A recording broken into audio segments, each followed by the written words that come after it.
Isang magandang bagong Pilipinas. Ngayon ay Lunes, January 13, 2025. Diretsahang usapan ng mahalagang issue sa bansa kasama ang kinatawan ng mga ahensya ng pamahalaan. Mula sa Presidential Communications Office, ako po si Joey Villarama. Mula rin sa Presidential Communications Office, ako po si Weng Hidalgo. Ihatid namin ang mga programa at serbisyo para sa taong bayan. Tutok lang, narito na ang bagong Pilipinas ngayon.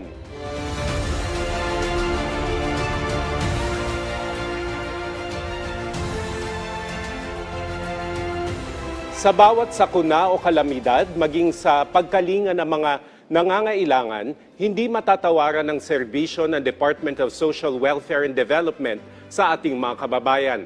Kaya naman pag-usapan natin ang mga napagtagumpayan, maging ang mga plano ng ahensya kasama si DSWD Secretary Rex Gatchalian. Secretary Gatchalian, magandang tanghali po at welcome po sa program. Joey, Weng, magandang tanghali and thank you for having me. Sir, simulan po natin siguro dun sa full cabinet meeting last week. So ano po ang marching orders ng ating Pangulo para sa DSWD? Well, una sa lahat, alam niyo naman ang DSWD, ang main na mandato namin is protektahan ng the poor, the marginalized, and the vulnerable. Yung mga pinaka-mahihirap, vulnerable at nangangailangan ng tulong.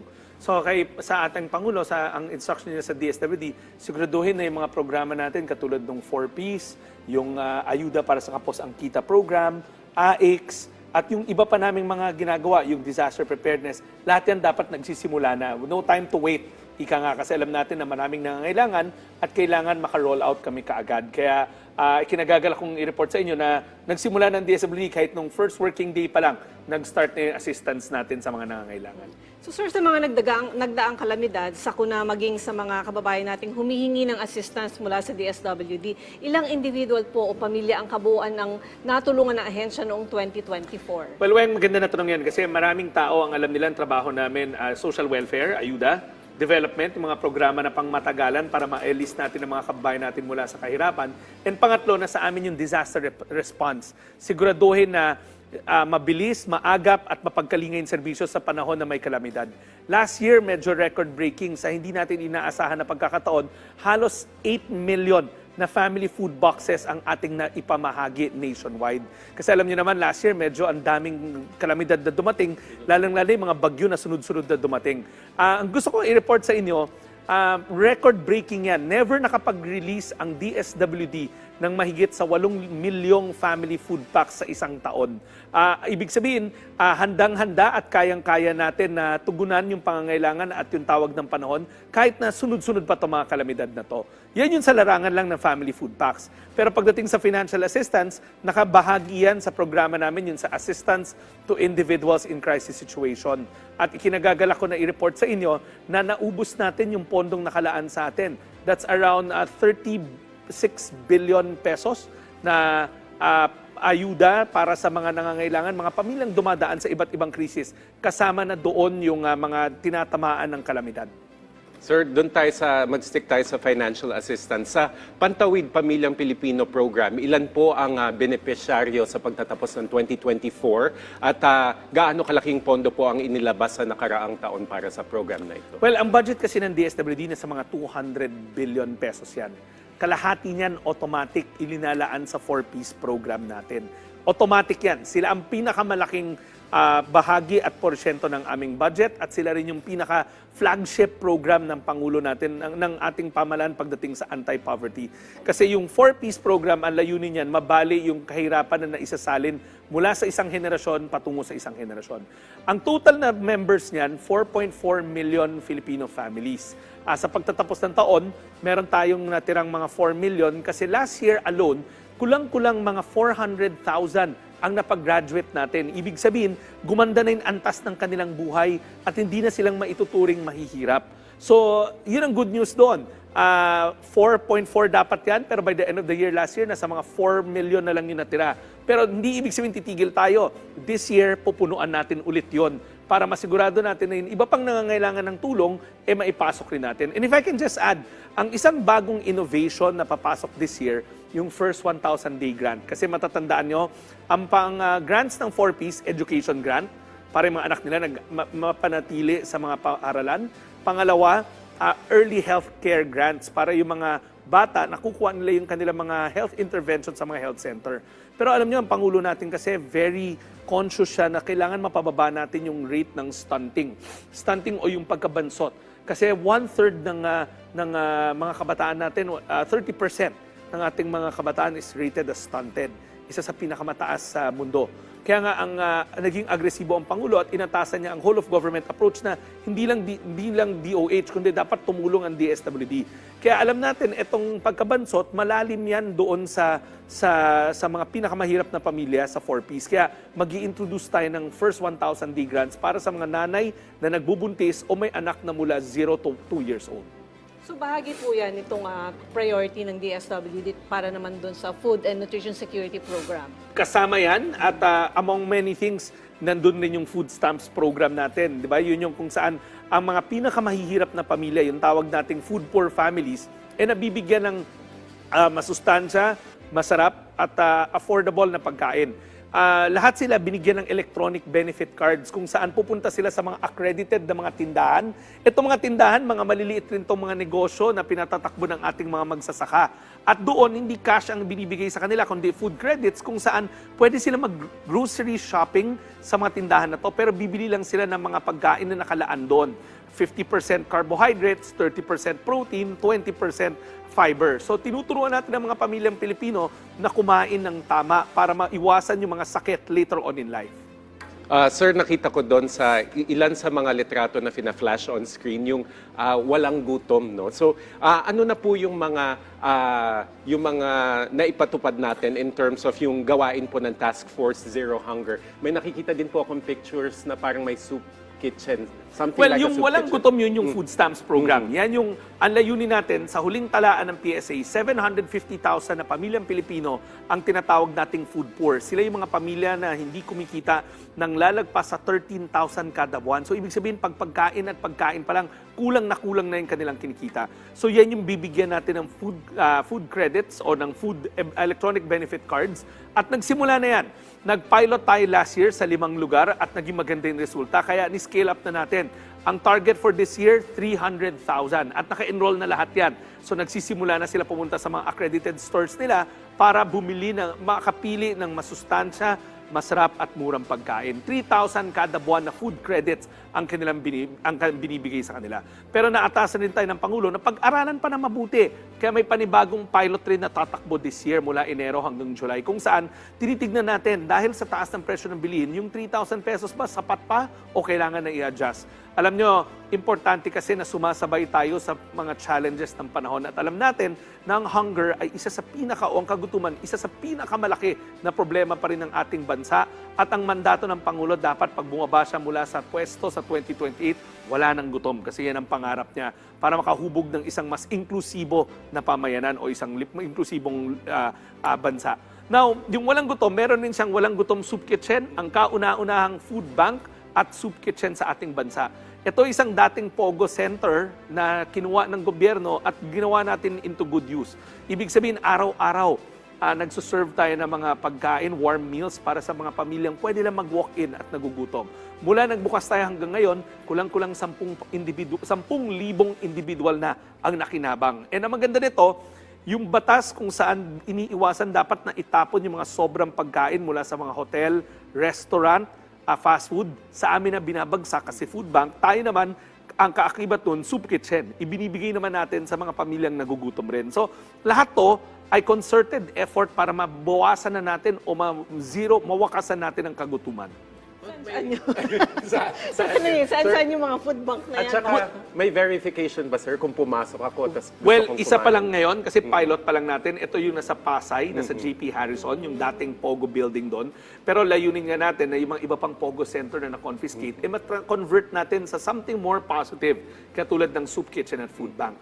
Ngayon, yung verification, hindi everybody's welcome. Kasi ang kagutuman, wala naman may gusto niyan at kailangan lahat natutulungan. Although, we put them into our system para na ma-monitor din natin sila. Ito yung nilaunch niyo with The First Lady, yes. and Mayor. Yes, and Mayor Emmy Calixto ng Pasay.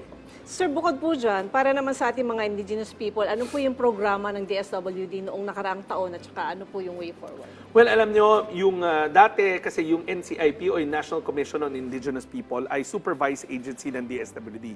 Pero nung late last year, nilipat na siya sa Office of the President kasi doon naman talaga siya dapat.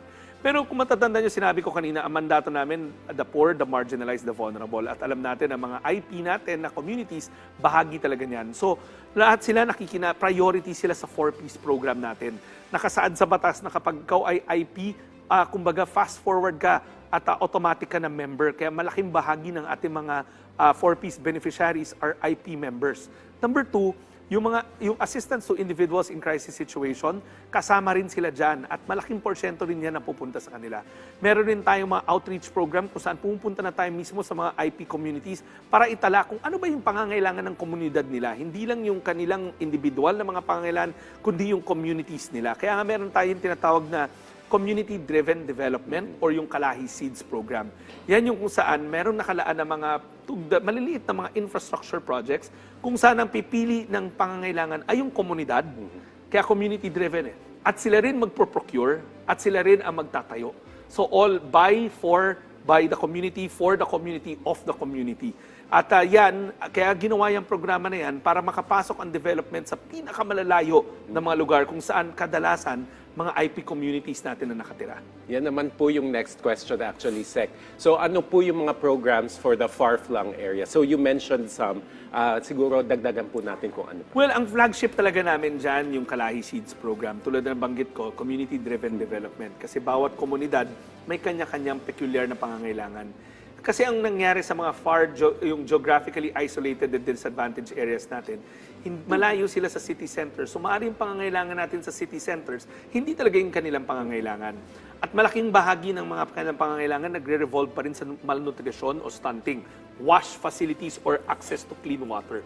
Kaya nga yung ating mga community-driven development programs, talaga ang pinipili nila ay wash facilities, pinipili nila access to farm roads, to market roads, connectivity. So yan, talagang flagship program rin namin yan, yung community-driven development. Pero on top of that, meron tayo recently na kita na phenomenon kasi na pagdating ng certain seasons, marami tayong mga kababayan mula sa mga far-flung areas natin na pumupunta sa mga syudad to look for livelihood at minsan sa hindi inaasahang pagkakataon, nagiging nakatira sila sa lansangan. So, ang naging plano ng DSWD dyan, yung Oplan Pag-abot, kung saan kinukuha na, ni-reach out natin yung mga pamilyang nakatira sa lansangan, dinadala natin sa temporary shelter at inuwi natin sa kanilang mga lugar, pero may kasamang economic grants na yon. Importante kasi yung economic grants para ma-develop yung sarili nilang kapasidad sa kanilang mga lugar.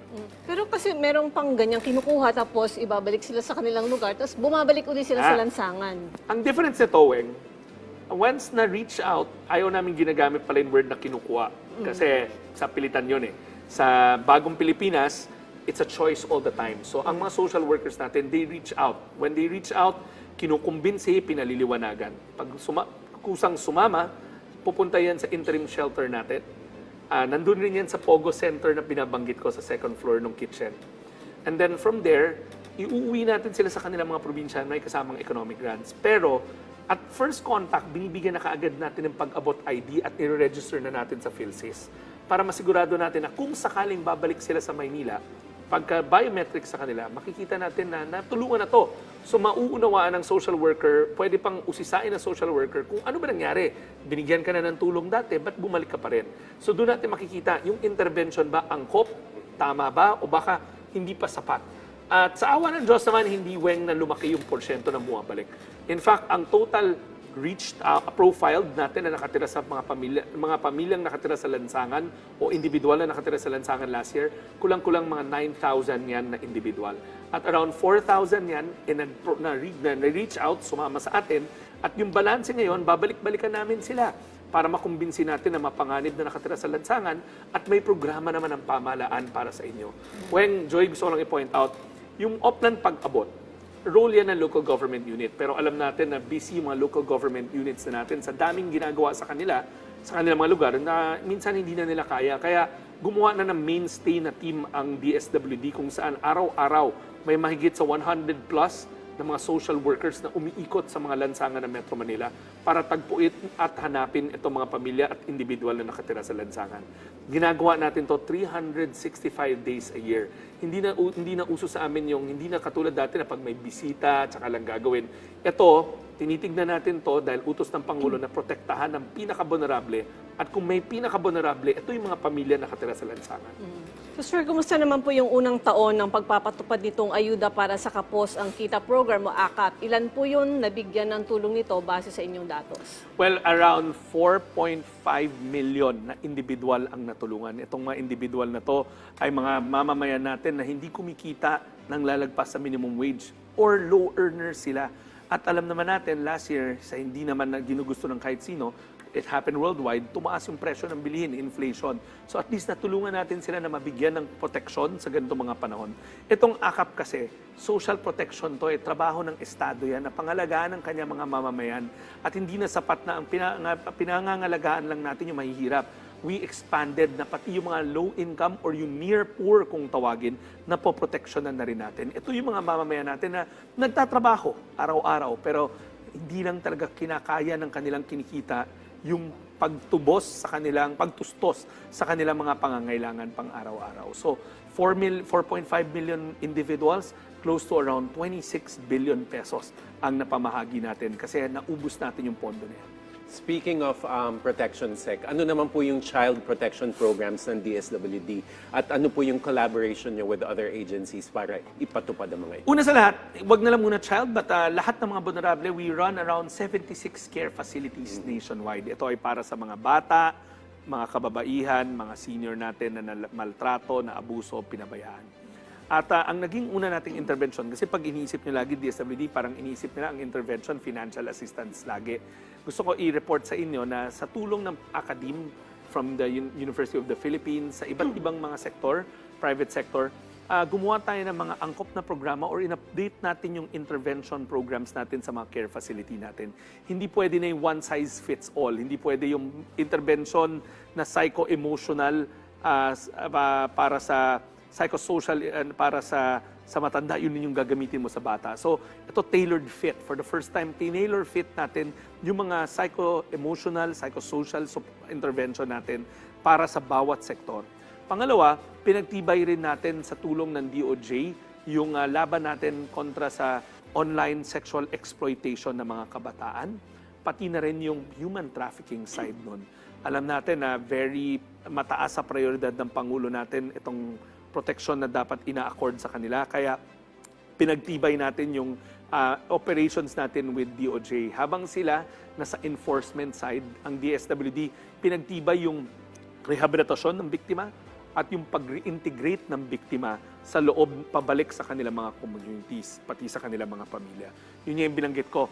Marami tayong non-monetary na interventions na ginagamit sa tulong ng private sector. Mga foundations katulad ng Consuelo Foundation, UNICEF, pati na rin yung mga nasa academe para gumawa tayo ng programang komprehensibo na hindi puro cash. Importante yung cash, pero importante rin yung psycho-emotional o psychosocial na intervention kasi may trauma na pinagdadaanan itong mga biktima na to.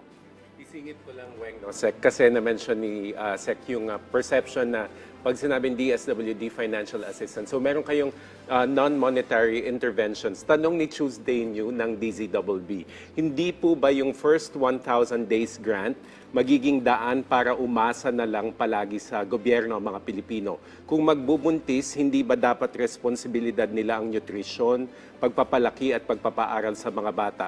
Baka naman masyado na silang sinuspoil gamit ang pera ng maraming nasa middle income bracket. Joey, pag dinivide mo yung grant na ibibigay natin, lumalabas parang 13 pesos a day lang ang matatanggap nila. Hindi naman sapat na insentibo yun. Walang study na nagpapakita na sa ang 4-piece ay naging dependent sila. Kasi yung binibigay natin sa 4-piece, pinakamalaki na doon, 3,500. Pag dinivide mo yun, halos negligible yun everyday. Bakit sila binibigyan nun? To defray the cost. Kasi marami sa mga pamilya na to, malayo sa paaralan, natatagpuan ng kanilang mga tahanan, malayo sa paaralan, malayo sa health center, to help defray the cost lang para mag-avail sila ng health service, para rin mag-avail sila ng education service. At ngayon, prenatal and postnatal services. Kasi alam natin na maraming ganong konsepto na baka pag binigay mo, lalo maging insentibo. Walang study, paulit-ulit, na pinapakita na nagkakaroon ng incentive dahil masyado maliit yung grants para magbuntis ka or magkaroon ka ng anak. But rather, ito ay tulong natin sa kanila para matustusan nila yung gastos na magko-commute papunta sa health center. Pero at the same time, so Sure Si Tuesday, na isa sa pinakamagandang innovation ng 4Ps ng Pilipinas, kasi itong conditional cash transfer, nakikita to sa iba't ibang bansa. Tayo lang yung may matibay na tinatawag na family development session, kung saan umaattend to mga pamilya na to sa development sessions na pinapatakbo ng mga social worker para mahubog pa natin yung skills nila sa pagiging magulang, sa pagkakaroon ng pagiging tamang skills, pagiging nanay. Alam niyo, Joy, yung konsepto na dapat marunong ka na maging magulang, sometimes it doesn't work that way. Marami sa kanila teenage mothers, so kailangan protektahan natin. Ito ay isang mekanismo na nandyan, hindi para i-incentivize sila, kundi tulungan sila sa cost ng pag-avail ng services na yon. Kasi whether we like it or not, dahil naman may pagkukulang, hindi ko na sabi pagkukulang, kundi malayo yung mga health center minsan sa mga far-flung areas natin, malayo yung schools, kailangan merong tulong pinansyal para ma-avail nila yung mga services na yun. Sige. 2024 pa lang yan, pero hitik na yung diskusyon natin. Sa ating pagbabalik, pag-usapan naman natin ang mga programang ilulunsad ng DSWD sa 2025. Kasama pa rin si Secretary Rex Gatchalian. Manatiling nakatutok, magbabalik pa ang Bagong Pilipinas ngayon.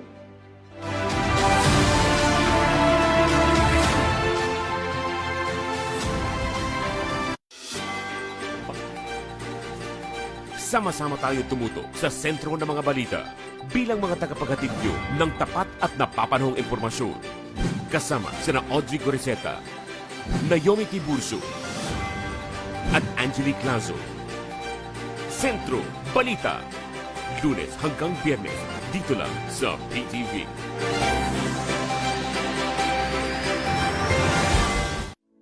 Pagkakataon nyo ng maglingkod para sa bayan. Inaanyayahan namin ang lahat ng mga individual na may talento at dedikasyon na mag-apply sa aming mga bukas na posisyon. Engineering Division, Administrative Assistant, Audio Operator, Broadcast Operations Technician, Camera Operator, CCU System Technician, Musical Spinner, Studio Light Operator, Technical Director, Vision Mixer, TOC Technician, Uplink Technician. Ipadala ang iyong resume sa hireme@ptni.gov.ph.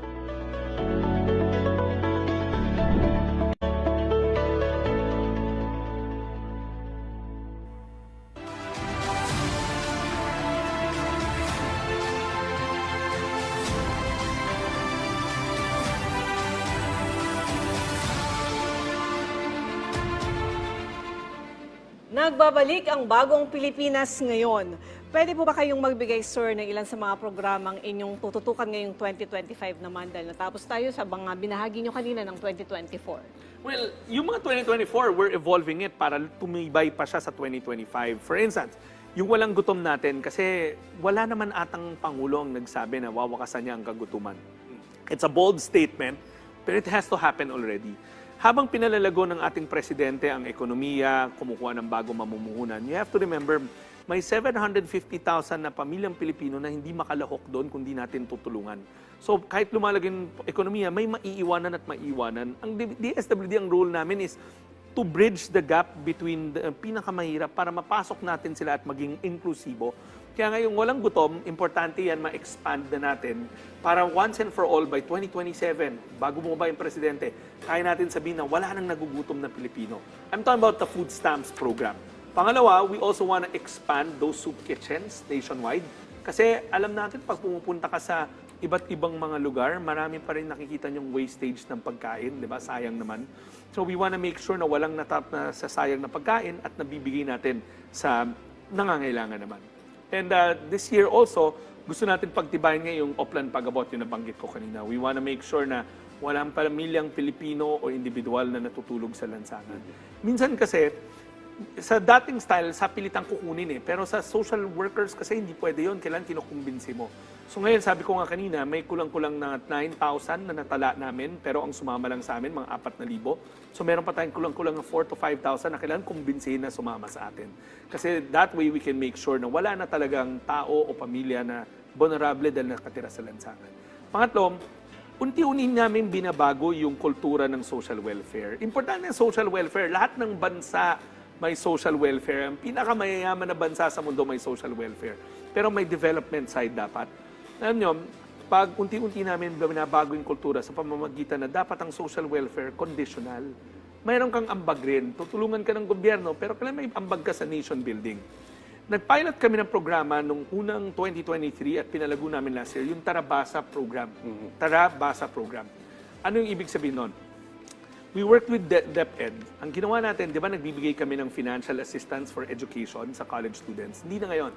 Malaking bahagi niyan ang ginagawa na namin, cash for work. Meaning, yung mga nag-a-avail na college students ng education assistance, ginagawa namin silang public school tutors para sa mga grade 2 sa mga public school na hindi marunong magbasa.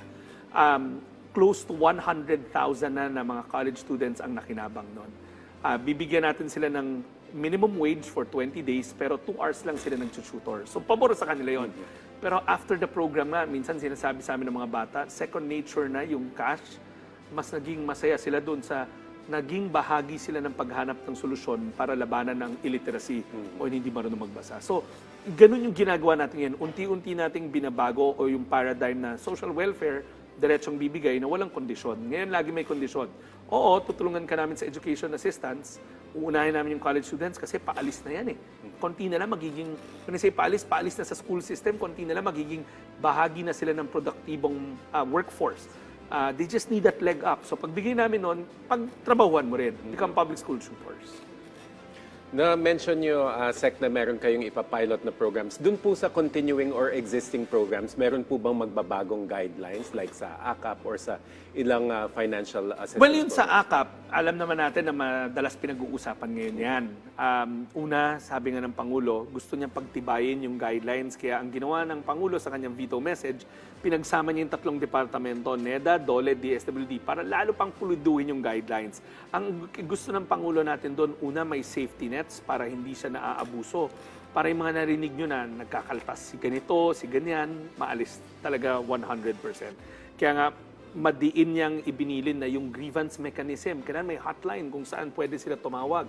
Pangalawa, ayaw rin natin siya magamit sa politika. Kaya nga ang utos ng Pangulo, ipagbawal na may mga tarpaulin, may mga presence ng politiko. So yan, nilalagay na rin natin sa guidelines ganyan. Bagamat fina-finalize pa namin yung guidelines, yung AKAP maganda siyang programa, maraming natutulungan. Ang gusto lang ng Pangulo, may safety nets laban sa misuse, sabi nga niya sa video message niya, sa pag-abuso ng paggamit at sa magamit siya sa interest ng iilan. Gusto ng Pangulo, may safety nets doon.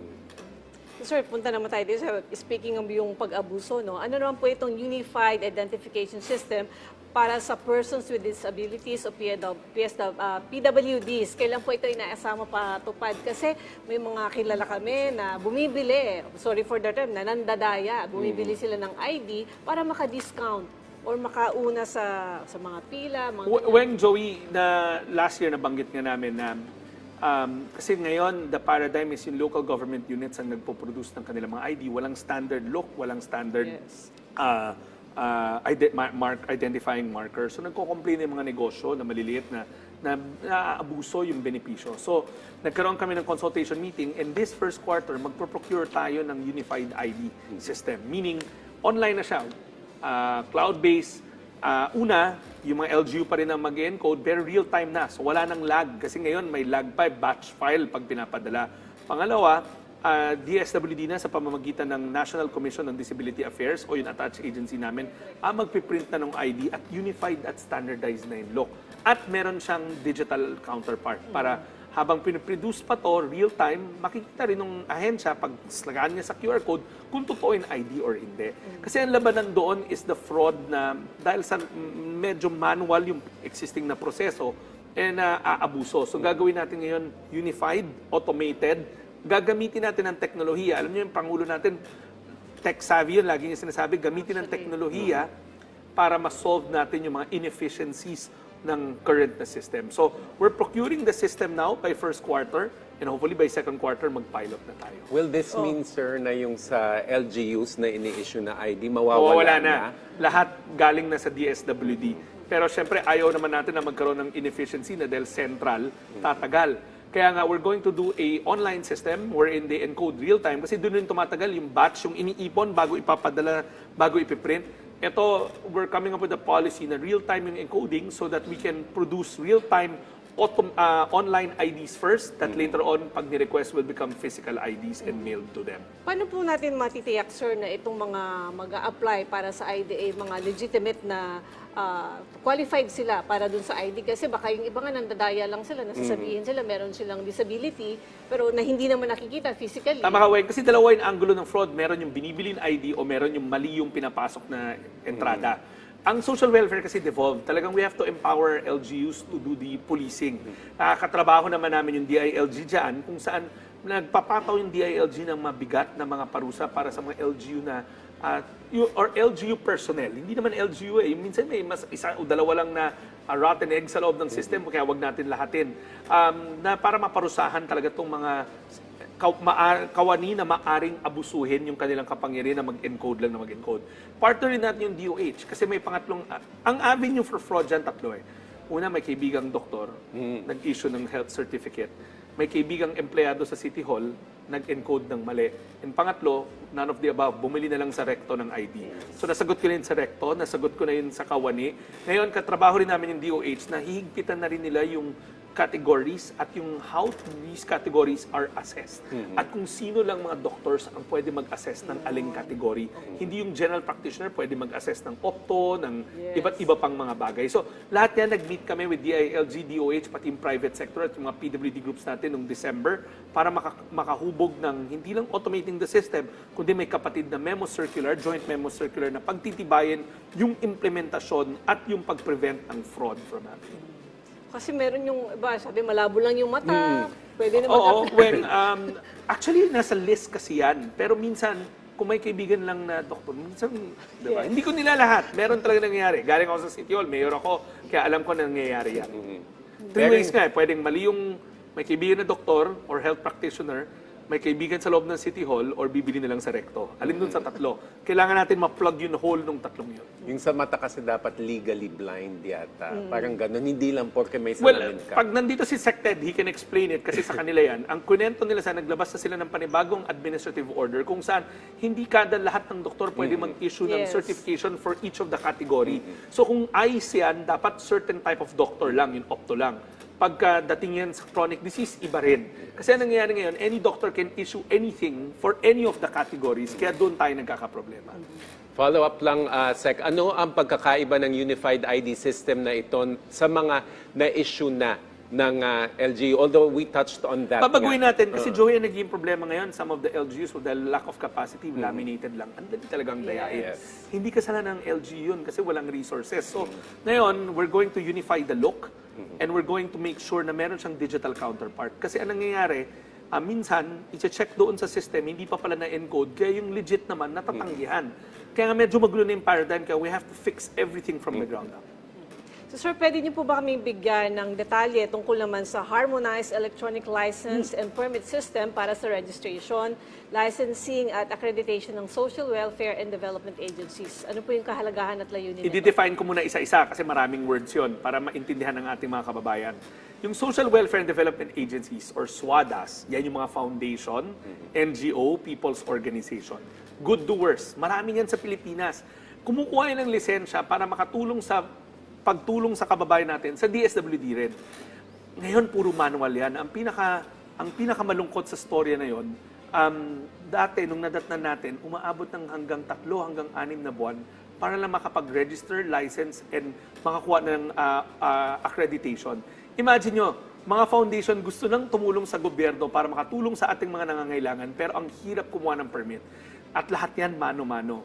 In the next month, ilo-launch na natin yung DSWD Helps wherein lahat automated na at binawasan natin yung steps, binawasan natin yung forms, at binawasan natin yung processing days. So kung dati buwan inaabot, ngayon ilan araw na lang makukuha na nila yung permit.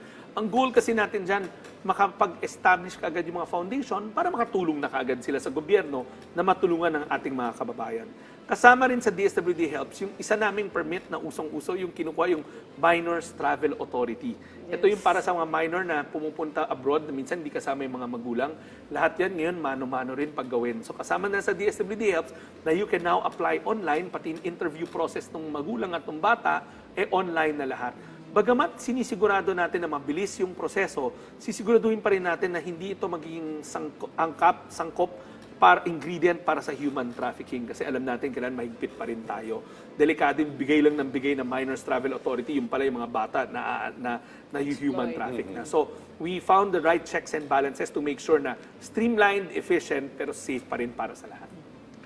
Sec, bukod po dun sa mga nabanggit nyo, ang dami na nabanggit ni Secretary Gatchalian, ano pa po ba yung aasahan ng ating mga kababayan mula sa DSWD ngayong 2020? Alam nyo, Joey, Weng, isa sa paulit-ulit na sinasabi ng ating mga kababayan sa mga survey ng Pulse Asia at SWS, natutuwa sila sa disaster response ng ating Pangulo. Maagap at sapat. In fact, majority ng Filipinos, time and time again, would rate one of the strongest suit ng PBBM ay yung disaster response. Sabi nga nila na kay Pangulong Ferdinand R. Marcos Jr., hindi lang mabilis, kundi sapat. Importante yung quality ng ibinibigay. Laging clear majority nagsasabing approve sila. Pero hindi tayo natutuwa na clear majority lang. Gusto natin lahat. So, inutusan tayo ng Pangulo na pagtibayin yung ating pre-positioning, yung buong bansa handa program natin. Kung saan, 365 days a year, hindi na tayo nag-aantay ng sakuna, hindi tayo nag-aantay ng disaster, tuloy-tuloy yung pag-repack natin at naka-pre-position sa kulang-kulang 1,000 na warehouses nationwide.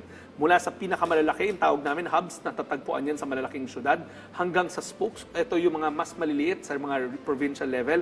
At meron kami tinatawag yung last mile warehouses. Ito yung mga warehouse sa liblib na mga lugar o liblib na pook. Para masigurado natin na kung tumama ang sakuna kahit saan, ready tayo mag-respond. Maganda na yung grado natin dyan. Nakita natin yan sa Pulse at sa SWS. Pero ang utos nga ng Pangulo, pagtibayin pa. Kasi nag-iiba na yung anyo ng kalamidad ngayon because of climate change, mas madalas sa mga bagyo, mas mabagsik. Gusto ng Pangulo, mas agresibo pa tayo. So, you can expect a faster, stronger disaster response mula sa ating sa DSWD sa pamumuno ng ating Pangulo. Speaking of kalamidad, Yun nga any update po on Canlaon? Sa Well, mula nag-start yung Canlaon hanggang ngayon, tuloy-tuloy ang pagbigay ng DSWD ng family food packs. Malapit na tayo mag 100,000. Nasa 60,000+ na tayo kasi alam natin na naka-alert level 3 sila. Bagamat manageable pa yung eruption level ngayon, marami pa rin tayong kababayan na nag-celebrate ng Christmas sa evacuation centers. Ang utos ng Pangulo, hindi man natin kaya ibigay yung kanilang comfort sa bahay, pero kailangan siguraduhin na hanggang sa kaya natin, komportable pa rin sila sa evacuation center at yung mga basic needs dapat nandun.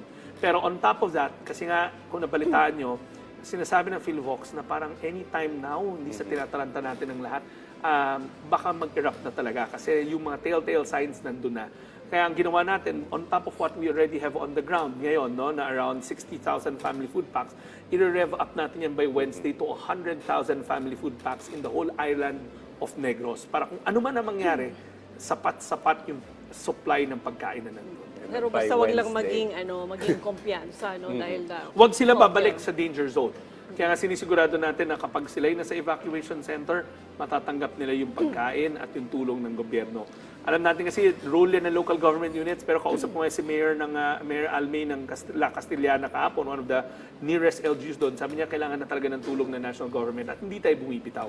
Continuous sustaining. Kaya ngayon sagot namin lagi doon, maagap at mapagkalinga. Hindi yung sapat yung binigay ka, aalis ka na, kundi sustaining yung effort. Okay, sir, maraming salamat po, Secretary Gatchalian, sa mga ibinahagi ninyong impormasyon ngayong araw mula sa Department of Social Welfare and Development.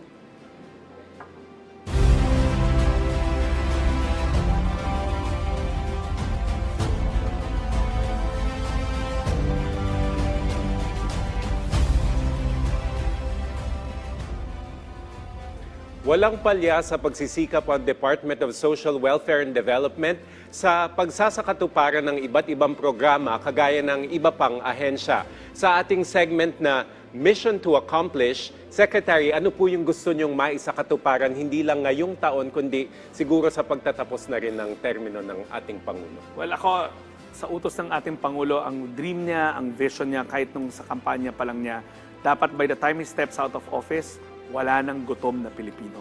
That's a tall order, pero gagawin at gagawin natin.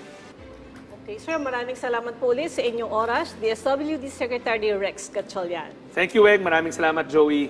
Thank you, sir. At dito na po nagtatapos ang ating programa sa araw na ito. Samahan niyo po kami ulit bukas para sa mahalagang talakayan at mabilis na aksyon ng pamahalaan. Mula sa Presidential Communications Office, ako po si Weng Hidalgo. At mula rin sa Presidential Communications Office, ako po si Joey Villarama. Sama-sama tayo para sa isang bagong Pilipinas ngayon